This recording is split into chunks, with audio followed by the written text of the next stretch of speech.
It's back with Live on Lockdown, and we're ending off our third week of Live on Lockdown, introducing you to our third quad racer. And it's only right that we speak to the man himself. He is a rider on the up and up. He has been large and in charge last year, and he's looking for his championship in 2020. Dawid Strydom, welcome from the farm, and thanks for joining us here Live on Lockdown.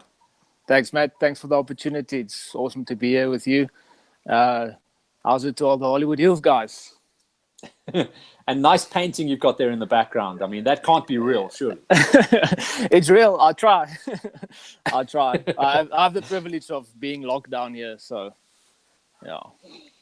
Dov, let's start things out from the beginning. You're one of those great stories for the gxccs of one of the guys that started out as the Goons, starting at the back, racing in the WOW class, and wasn't long until you turned pro. So, it's been quite a quick journey for you, hey?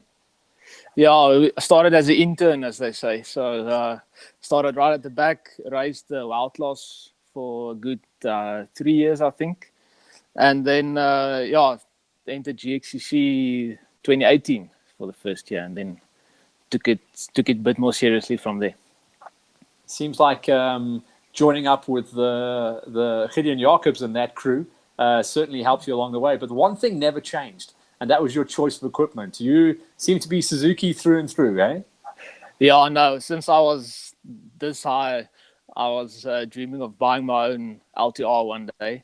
And my first 3 payslips, I went to Suzuki and I said, new one, give me. So I bought a brand new out of the box, and I still have it. Obviously done a lot of development on it, but that's been my baby for the last almost 10 years now. Tricky part is that started out life as a 450, and obviously you've become known as a Q2 rider, which is open class. And historically, it's been the real big bikes that have been winning that category. But yours is like a small big bike, if I can say it like that. Yeah, I know. I've got the stroker crank in it, so that obviously ups the CC. So I'm not allowed to ride in the 450 class. So I enjoy banging bars with the big guns. I've got a few hole shorts under my name, so it means the 450 is light off the line and more nibble in the corners. So you can definitely get it where you want it, as they say. Dov, before we get into talking about racing, I mean, I'm a big fan of what you do when you're not racing. So talk to me about the farm and this enormous house project that you're on with at the moment. I mean, it blows me away every single time I see this thing. Tell me about this journey. Yeah, thanks, Matt. So I started racing in 2015, but took it seriously with the GOCs. And then also that same year, I decided to build a house. And that didn't work out the way I planned. Obviously, the house building is crazy expensive. And from there, I just took it day by day, trying to get as much done as I can with the cash that's available. I didn't take out a loan or anything, so I'm doing everything as I go. So at least one day when I'm done, I'm not gonna owe anyone anything. So that's the plan. But what a life journey as well. It really is one of those incredible things that hardly anyone can say. I built my house with my own hands, and of course your lovely wife's hands as well. Yeah, no, I've been together with Ada for a good 12 years now. So it's been a journey together, and we decided to build a house together. We're not married yet, still my fiance. The plan is to get married once the house is finished. That's our dream, that's our goal. So well, it looks like a wedding venue. Goodness me. Yeah, everyone's saying that. Why don't you just hold your wedding years? So that's maybe an option. I don't know. We'll see how it pans out. But no, it's awesome. It's like you said, not everyone's got the chance to do it. I'm privileged to stay on my parents' farm here, so I don't have to, pay rent on a piece of land somewhere in a estate or something. So the land is here. So, and I used a lot of it. It looks like it. But listen, I mean, you'll have seen some of the other Live on Lockdowns. A couple of the motorbike guys living out on farms and doing all their training. But of course, during this period, you've actually still been at work. You've been almost front line dealing with the hospitals and stuff. So what's it been like out there, man? I love it. There's no traffic, so it's been awesome. It's been awesome on the road. I'm in the medical industry, so we travel. We travel from site to site, from hospital to hospital. So I've been working until last week Thursday, and then my planned leave kicked in. So I'm currently on leave, but since the last 5 years, my leave consists of spending time here on my house. So no, it's been.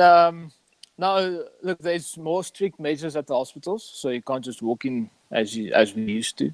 We're used to going in and out of hospitals, so it's on a daily basis. But there's more strict rules now, and I think they'll continue to beat this thing. From what I've seen, the measures they put in place, it'll pan out nicely. It'll work. It's nice to hear from the front line. Yeah, everyone's trying to play the game here. Tonight, midnight's going to be exactly 3 weeks, and we know we've got 2 more on the schedule. So yeah, I hope everyone's still just playing the game. Let's talk about this season then. It was a very, very, very early start to this year. Let's start with Farm Jam. I know you historically have been using Farm Jam as training for the rest of the GXCCs, but you've got to admit, in the last couple of years, Farm Jams have got a bit big, and a couple of tasty riders are lining up nowadays as well. No, for sure. Farm Jam's got big. It's always been big, but I think they're catering more for the quads. They made a promise to the quaddies that they're gonna cater for us, and they've definitely done that. It's been the first race of the year. It's been awesome. I really, really enjoyed the track. It's got its Farm Jam style pieces with the rocky and stuff, but it's not bike breakers like it used to be. So definitely going back there again. And it's 30K loop as well. For a couple of you guys, that means you get a bit dizzy. I know you were hating on me on the day because I said 5 laps, but it turned out 6. It's not my fault. You guys went that fast. Yeah, that last lap killed us. I remember the day where we used to do 100 Ks on Farm Jam, and then that was, the day's racing done. So doing 180 Ks on the day. So that was a proper race. That was a proper race. You have noticed that there is more competition coming. I think on that day, probably your closest rival was going to be Janeman Potgieter. Too Tall seems to have stepped out of it, although he used to be the king of the GXCCs, but he's still there or thereabouts. Janeman Bezuidenhout. What did I say? No, Potgieter. You said Potgieter. I know. It's okay.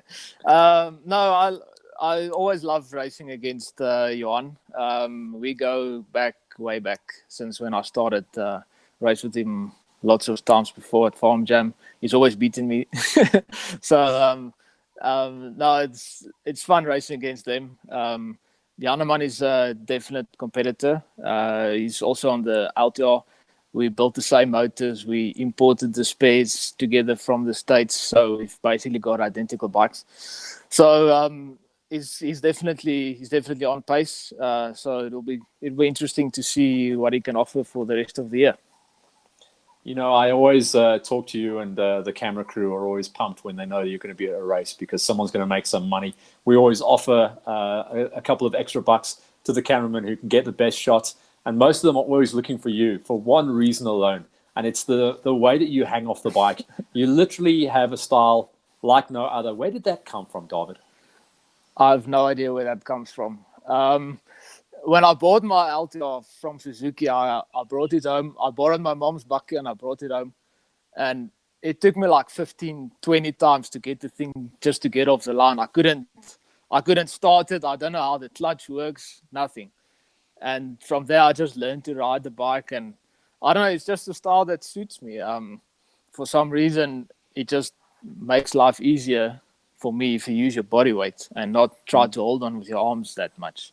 So I mean, look at that shot. Save the arms for later. Yeah, your ass. That was that awesome one. Was I remember that was like 5th gear flat out through a corner. I remember that was a proper corner.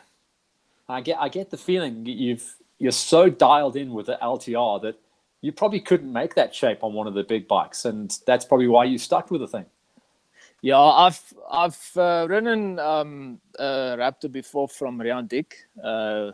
We used to train together a lot. So, then he says, no, he's going to jump on his two-wheeler or whatever, and then I can jump on the 700 and see how it goes. But I can't handle that thing. It just doesn't feel right, you know. So, and like I said, I've been on it for almost 10 years now, so it's going to be difficult to let it go. I'll probably look at putting some other motor or something in the chassis just to make the bike suit my style still, but still have a bit more grunt. So.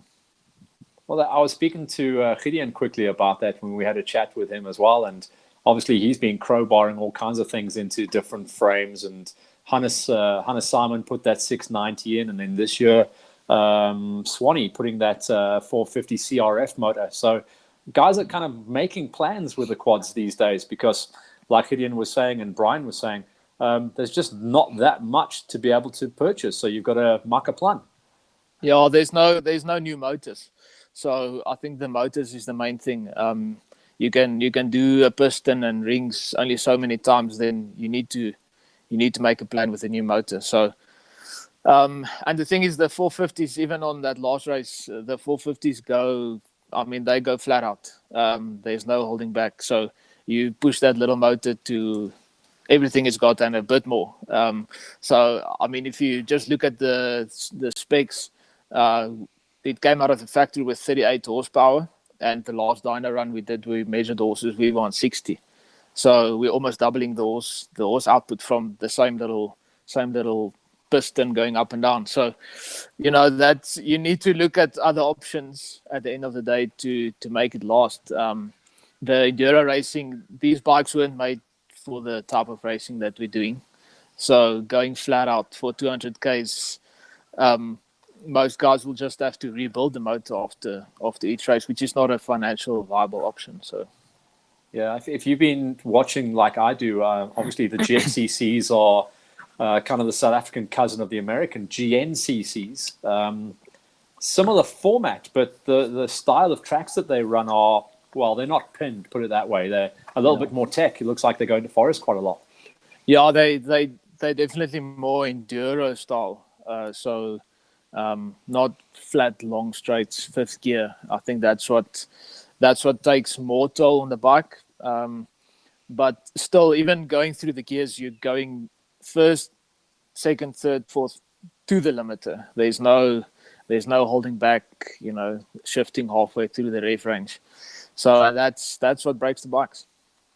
It's nice that you actually start talking about shifting gears because round number one of the GXCCs, where you were really hoping for a nice day at the office, and it looked like it was going to be a good one. Yeah, tell me about the gearbox, brother. Yeah, that was I enjoyed the track, actually. It was a very nice track. Everyone didn't know what to expect from the first race with the new management and then.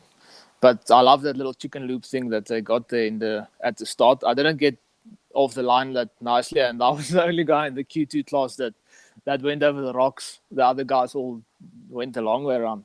So I came out in front, and then I kept it clean for 2 laps, and then I think Ati was still behind me after 2 laps, and then I lost my fourth gear for some reason.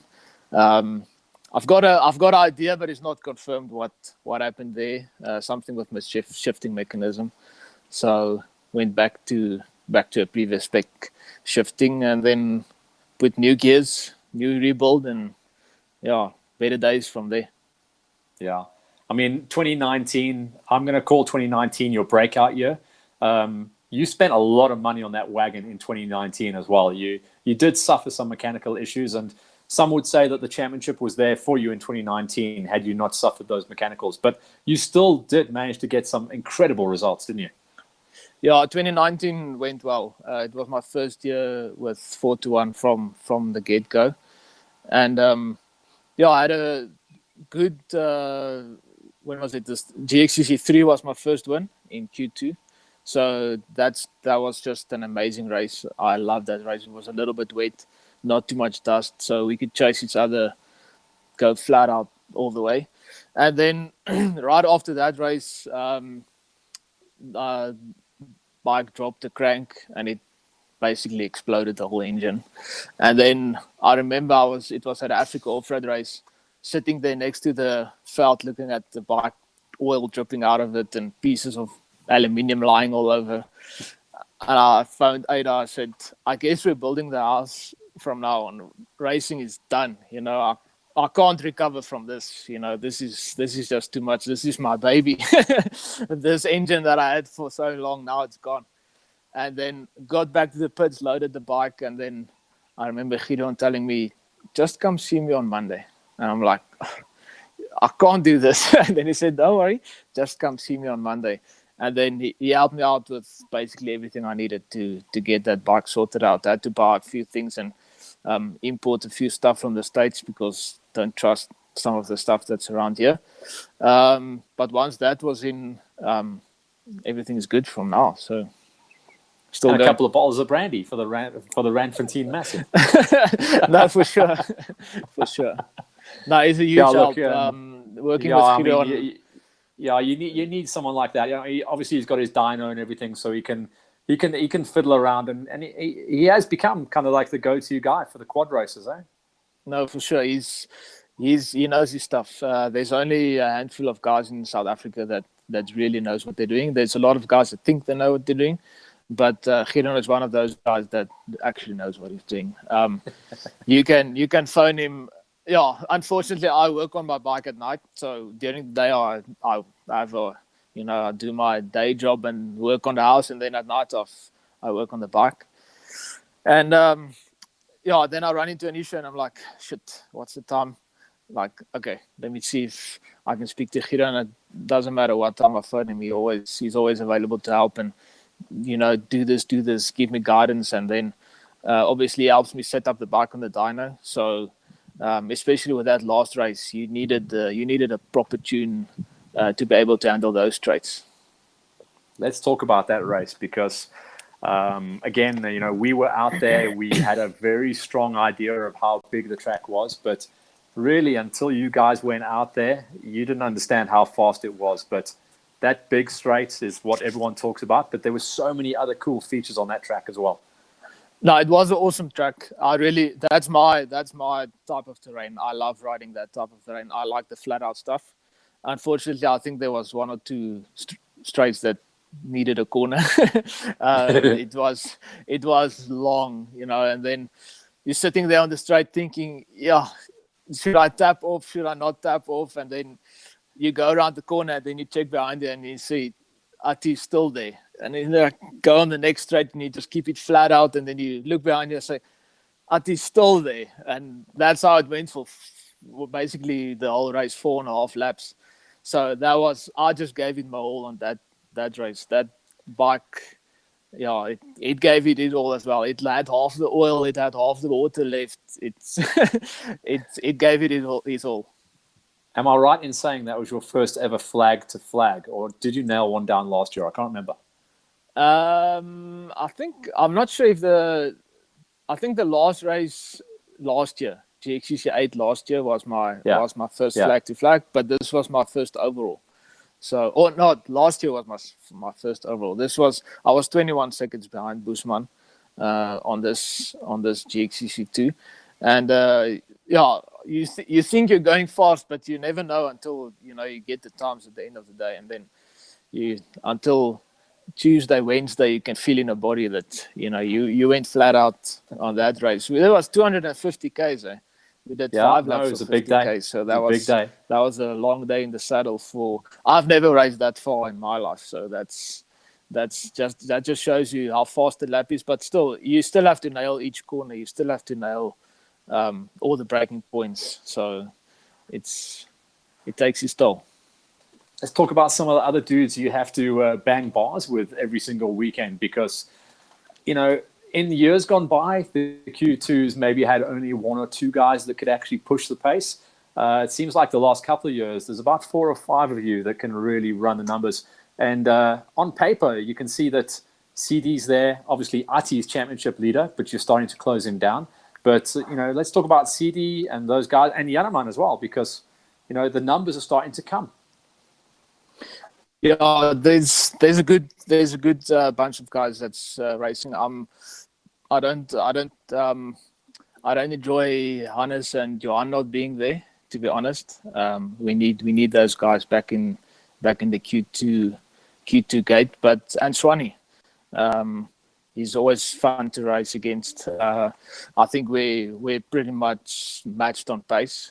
Me and Swanee, it all depends on the day. Who's better suited to the track. But Seede is fast. He's fast off the line. He's a good competitor. And then obviously Haneman. We built the bikes together. We imported the spares together from the States.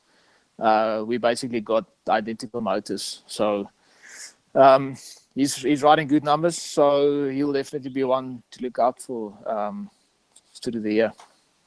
Ati is the big problem, though, this year for you, isn't he? I mean, Ati's on a first and a second so far, and if he keeps up that pace, it's going to be hard to nail him down. Yeah, look, Ati used to lap me when I was riding with Outlaws. So that was Ati's fast. Ati and Hannes, they can race. I remember finding EMD, the store, and going to them to buy some spares and stuff. And then he looked at me, he was like, yes, you've got a long way to go with this racing thing. So I said, oh, well, I try. And he says, but don't worry, at least you're on the right bike. Because back then, him and Hannes used to race the LTRs. So, and I mean, they won lots of championships with those bikes. So that stuck in my head as well. At least I'm on the right bike. So I can keep going. So I'm happy with my pace. To bang bars with Ati that's good pace. I mean, if you can ride up there with Ati and Hannes and Keenan and Boesman and Gideon, obviously, then you're on pace. So then it's just a matter of everything going right on the day. So for the motorbike guys, we speak to them a lot, and some of them, they mix up gym work with cross training and all kinds of weird stuff. You seem maybe to be one of those guys that races race to race and then gets stronger towards the end of the year. Am I on point there, or is there something else I don't know? No, I don't, because we live a bit out of town, so we don't have a gym or anything close by. So, and I'm not a gym kind of guy. I never jumped before. So last year I started the mountain biking thing, which really, really helps with the fitness. And when I go on the mountain bike, I do my 3-4 hours because that's a race distance on a quad. And then just race every second weekend. So that's my plan, to keep the pace up. And nothing works like being on the bike. I've seen in the past, I used to run around this place behind me for 10 kilometers. But when you get on the bike, you're still tired of the first 50 Ks. So this year, it looks like I made a plan to get a backup bike going. So that's basically going to be my Boere Rally bike, which I'm going to do all the other races with, Africa Off-Roads, Northwest, Farm Jam races. And then I'm going to keep this car for gxcc only. So hopefully that'll pan out. Absolutely awesome. Okay, Dawid, I'm going to wrap things up there. And thanks once again for sharing your time. I'm sure you're itching to get back and carry on with the house. We can't wait to see how it's going to be turning out. Obviously, it's going to be difficult to try and wrap it up with everyone on lockdown, but yeah, you'll be climbing all over that thing and smashing as much as you can. But good luck with that project, and thanks for joining us. As I do with everyone, though, over to you. Is there anyone you want to thank that's got you so far on this journey? Thanks, Matt. First of all, to Gideon and them from 4 to 1. You guys do an amazing job. Thanks for the help. Spares, advice, everything. Amazing team that I'm part of. I'm super blessed, I think, to be able to be part of the team. Not everyone has a chance. Raced a long time on my own. Just me and Ada and my little trailer. Go to the race and then pack up and go. But Gideon really made a family out of the racing, and it's exciting to go to the race on a Saturday, which is awesome. And then, Dragon, they've been huge help. We get a lot of stuff from them. Huge assistance throughout the year. CST Tires, big sponsor for us. These tires are really amazing. They just keep going, and off the line, there's nothing grips like those CSTs. So hopefully we can keep on delivering on that promise. And then BI Lubes, new sponsor this year with the Black Iron lubricants coming on board. So all the bikes on our squad's running on that. So we're super excited to have that on board. And then Dirtness, still on board, helps us.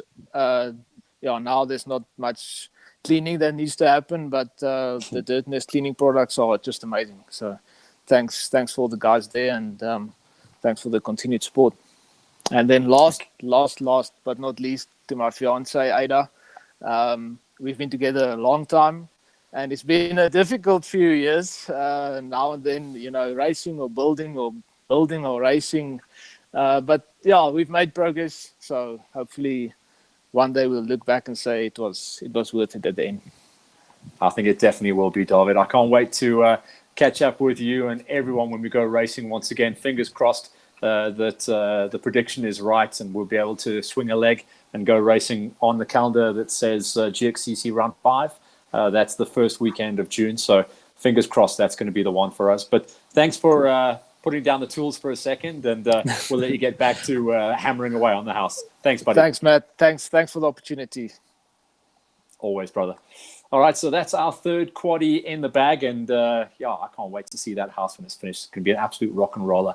Now we're getting ourselves ready to go into tomorrow's show. That's going to be the beginning of week number 4 for us live on Lockdown, and it's going to be one of the new kids on the block, a great rider coming out of the OR3 category, getting picked up by the CIT Husqvarna Racing Squad for this year. Vian Wenzel joins us tomorrow at 5 o'clock on Friday. Tune in. One of the most exciting kids on the new lineup for 2020. Vian Wenzel live on Lockdown tomorrow at 2 p.m.